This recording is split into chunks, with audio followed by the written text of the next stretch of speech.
Magandang araw po, welcome po sa aking channel, Omnine TV. Patalasasan po, meron po ba kayong mga properties na napapabayaan or non-performing assets? Plan nyo ibenta, pero wala kayong oras pagbibenta nito. Kung ito'y pagkakatiwala nyo po sa amin, tawag lang po kayo sa aking numero, usap po tayo, gawan ko po ng video for free. Yes, libre po, wala po kayong babayaran. Tutulungan pa namin kayong mabenta ang inyong property. Kami na po bahala sa marketing, sa boosting, or paid ads. Even sa tripping, hindi na po kayo mapapagod sa pag-entertain ng mga buyers. Kami na po bahala sa lahat. Tawag lang po kayo. Nandito po tayo ngayon sa San Pablo, Laguna kung saan meron po tayong bagong video presentation, isang residential farm property na may lot area 3,272 square meters. Marami pong mga collection dito si owner. At mula po dito sa hangout area, check po muna natin itong dining area. Ito pong long table is made of kabanggong wood. Then meron pong mga warning lamps na minodify ni Sir as dining area lamp. Very artistic po si owner at marami din po siyang mga collections. So dito naman po ay meron pong mga bottle opener at signboard ng mga beers at energy drink. Yan po yung hangout area at dito naman po yung restroom. Ito naman po yung kitchen. So malaki naman po ang espasyo nito at meron pong kitchen countertop. Sa ngayon po, nagluluto si chef at napakasarap po ng luto niyang pansit. So labas po tayo. So mula po dito sa kitchen, yan po ulit yung dining area. At meron pong ibang mga collection pa si Sir dito. Yan po may drive-thru ng Jollibee. Then meron pong gas pump. Ito po yung driveway. Hanggang dun yan sa may kotse. Then dito po meron din po mga ornamental plants sa side ng perimeter fence. So buong property po ay nakabakod na. Isa po ito sa collection ni Sir, yung old gas pump. Then meron pong crosswalk metal sign, outdoor clock, at signage ng gas station. Dito po sa puno ng mangga ay meron pong mga Capiz ball lantern lamps. Napaganda po yan paggabi. At mula po naman dito, matatanaw ulit natin yung dining area na katabi lang nitong farmhouse. Ito pong farmhouse ay meron pong mga dwarfs sa paligid nito. At meron pong balkonahe, naka-tile flooring. Then ito pong railing ay napaganda ng disenyo. At ito naman po yung main door. Napaka-artistic po ng design. Combination ng wooden and colored glass. Samahan niyo po ako, pasok po tayo. So, ito po yung living area. Itong wall ay napaganda ng disenyo. Very artistic po si Sir at Ma'am. Malaki naman po ang espasyo nito. Meron na pong aircon. Then may roof type. Yan po yung stairs sa gilid. Mamaya po akit tayo dyan. Check po muna natin itong toilet and bath.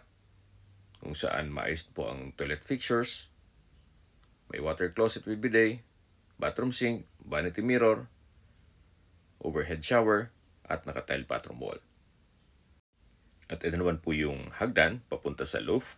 Kung saan kakasya po mga 5 to 6 persons. Malaki naman po ang espasyo nito at ito'y high ceiling. Meron din pong wall-mounted electric fan at sa dulo po ay meron pong wall-mounted lamp. Baba po tayo dito sa kabilang stairs. Nandito po ulit tayo sa living area. Yan po yung main door. At yung sa dulo po, galing na tayo dyan kung saan meron pong common toilet and bath. Dito po sa baba ay malaki din ang espasyo. So ito po yung bedroom. Sa espasyo, sakto lang po. Hindi naman siya ganun kaliit at hindi naman ganun kalaki. So industrial finish lang po yan. Meron po itong mga glass windows. Meron din pong wall-mounted na electric fan. At yan po yung aircon. Naka-tile flooring na rin po dito. Then sa dulo po meron pong space na pwede paglagyan ng cabinet o wardrobe. Lahat pong sliding glass window ay meron na rin pong security grill. Ito naman po yung toilet and bath. Ito po yung naka-tile bathroom wall. Meron pong shower, towel holder, may water closet, bathroom sink, vanity mirror. So far, wala po kayong ipapagawa dito. So ito pong tiny house o farmhouse ay livable. Wala po kayong ipapagawa dito. Kaya anytime na ma-acquire nyo po ito, meron na po kayong matitirian kaagad. Then kung gusto nyo mas malaking bahay, napakalaki po ng espasyo dun sa dulo. Ito pong setup ng property ni Ma'am at Sir ay maganda rin po itong gawing events place. Kung mga small occasion, actually even malaking okasyon, kaya pong ma-accommodate kung mga 100 guests, gawa ng dun po sa dulo ay napakalaki pa ng espasyo. Then mag-invest pa po kayo ng swimming pool, then mga cabanas o rooms sa dulo. Pwede na po itong maging resort.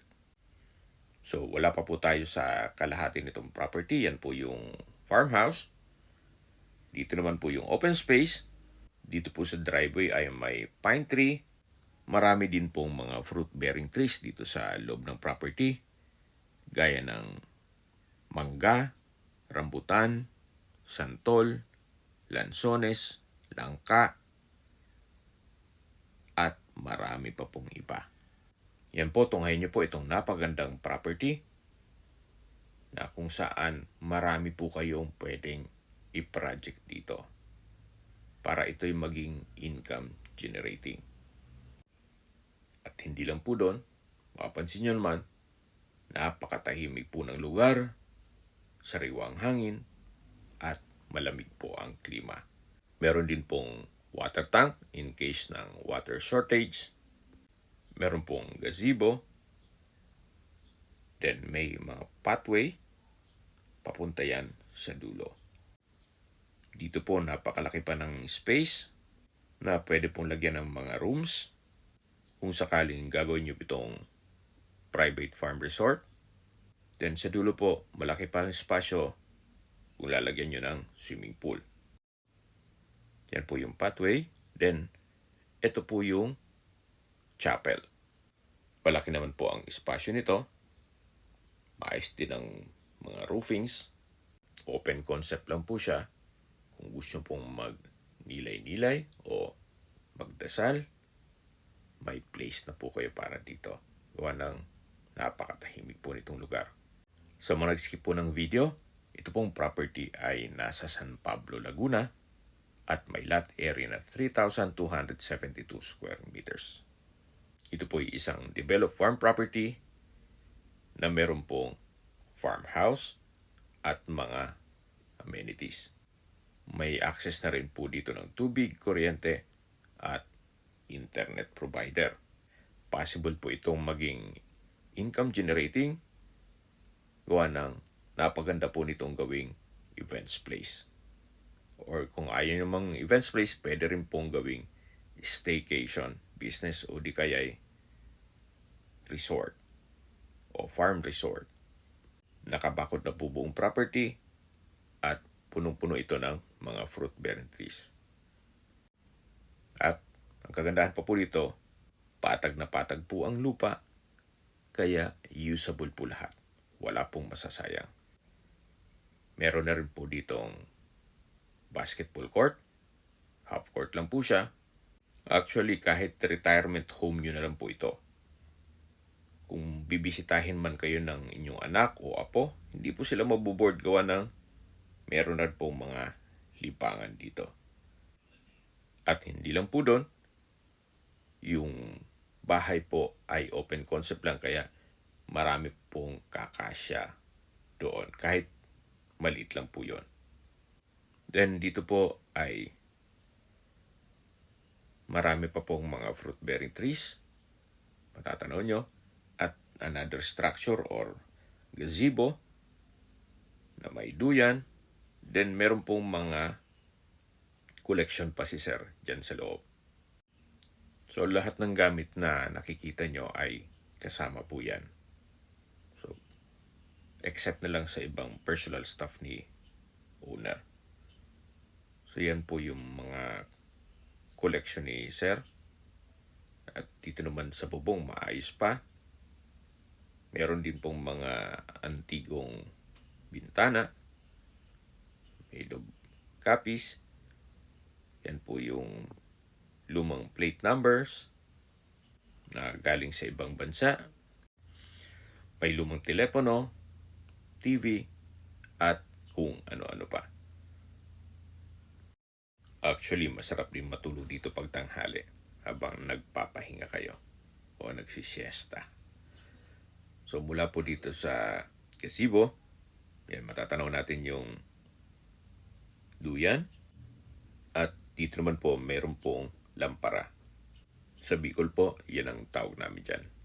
At mula po dito, matatanaw natin yung basketball court.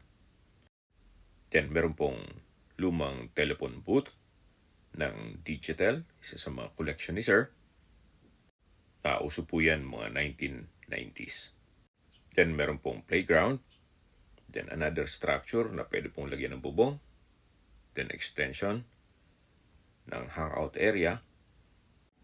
Then meron din pong banyo dito sa dulo. Pero marami po pong mga collection si sir dito sa likod. May ice crusher. Then mga ibang billboards. Timbangan. Meron din pong pangtahe na manual din po yan. Actually, ngayon lang ako nakakita niyan. So, dito po may mga barrel. Then, may lamp at plancha at kayura ng nyog. Malamang marami po kayong maaalala dito sa mga kagamitan na to. Especially kung laking probinsya po kayo. Pero iba pa rin yung naranasan ng hard life at dun po tayo nagiging strong ang personality natin. Dito naman po sa side na to ay may kitchen countertop na unfinished na pwede rin yung ipagawa din yan.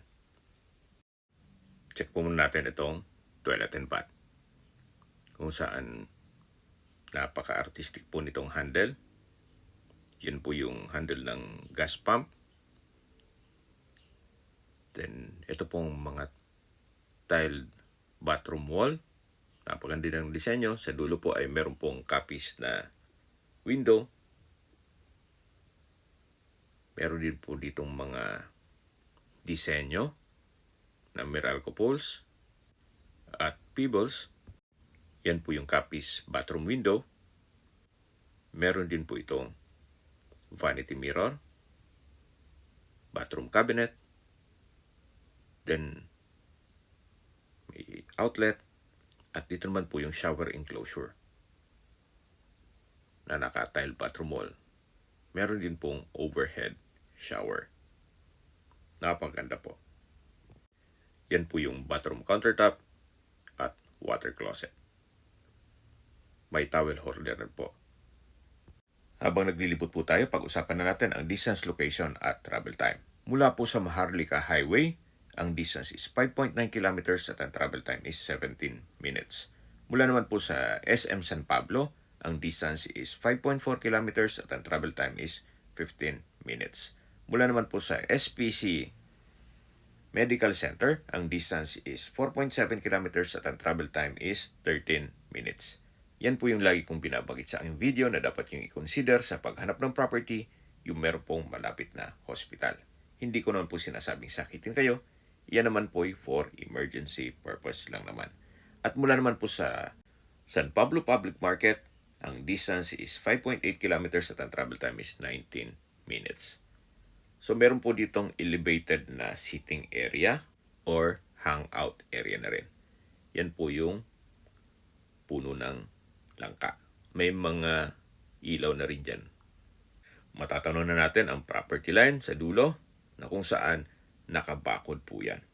Okay, balik po tayo sa distance, location at travel time. Kung manggagaling naman po sa Manila o sa airport, ang distance is 75 kilometers at ang travel time is 2 hours and 10 minutes. Dito naman po sa kabilang side ay meron pong bonfire area. Then ito pong upuan ay made of Mirareco poles. Yan po yung mga fruit-bearing trees sa paligid nito. At marami din pong puno ng saging na hindi ko nabanggit kanina. Tungkol naman po sa dokumento nito, ito po'y tax declaration at ready na po for titling. Hindi na po pinalipat ni owner para kung sino man po makakabili, direct na po sa kanya. Then meron din pong manukan dito sa dulo. At mapapansin niyo po, concrete fence na po yan hanggang sa main gate. So kung gusto mag-alaga ng manok, meron na po kayong kulungan ng manok dito. Mapapansin niyo po, ito po'y well-maintained. Napakalinis po. Gawa ng napakasipag po ng caretaker dito. Sa presyo na po tayo. Binebenta po ito ni owner sa halagang 19 million pesos net. Ibig pong sabihin, si buyer na po ang sasagot sa lahat ng taxes at expenses with regards to documentation. Fair deal na rin po, gawa ng ito po'y develop. At hindi ko lang po nabanggit kanina sa distance, location at travel time na ito po'y dadaanan ng dalawang major roads o mga bypass roads na which is mapapabilis na po ang biyahe papuntang Manila at ibang parte ng Laguna at Quezon Province. So kung may mga katanungan po kayo, tawag lang po kayo sa aking numero. At sa mga kababayan naman natin nasa ibang bansa, meron po akong Telegram. Sa mga iPhone user man, may iMessage. Meron din pong Imo, Skype, Viber at WhatsApp. Same number lang po, 0917-316-3399. Sa mga nagtatanong naman po ng aming Facebook, meron po aming Facebook page na Nov9TV at Facebook Reels Video. Meron din pong TikTok at Instagram. May ibang YouTube channel po kami na The Nov9TV channel at Nov9TV Listings.